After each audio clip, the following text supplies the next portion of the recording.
Nous-mêmes, nous avons vu de nos yeux que le Père a vraiment envoyé son Fils pour être le Sauveur du monde. Nous l'avons contemplé et nous en rendons témoignage.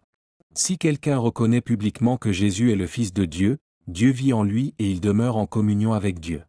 Première épître de Jean, chapitre 4, versets 14 et 15.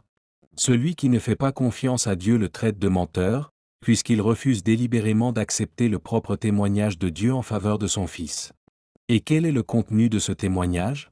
Il dit que Dieu nous a donné la vie éternelle et cette vie nous est accordée dans la communion avec son Fils. Celui qui a le Fils de Dieu a la vie. Celui qui n'a pas le Fils n'a pas la vie. Première épître de Jean, chapitre 5, versets 10 et 12. Vous avez appris à connaître Jésus-Christ et que vous l'avez accepté comme Seigneur, marchez sous sa direction, en communion vivante avec lui.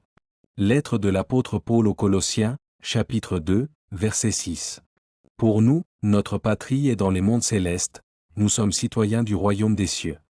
De là viendra, pour nous sauver, le Seigneur Jésus-Christ, nous l'attendons de toutes les fibres de notre être. Lettre de l'apôtre Paul aux Philippiens, chapitre 3, verset 20. Jésus-Christ dit, « Séparés de moi, vous ne pouvez rien faire du tout. » Évangile de Jean, chapitre 15, verset 5. Gardons les yeux fixés sur Jésus. Dans cette course de la foi, il est notre chef de file et nous mènera au but. Il siège désormais à la droite de Dieu. Épître aux Hébreux, chapitre 12, verset 2.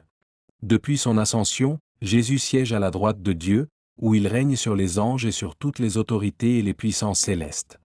Première épître de Pierre, chapitre 3, verset 22.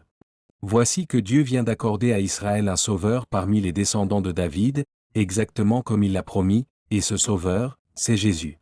Livre des Actes des Apôtres, chapitre 13, verset 23.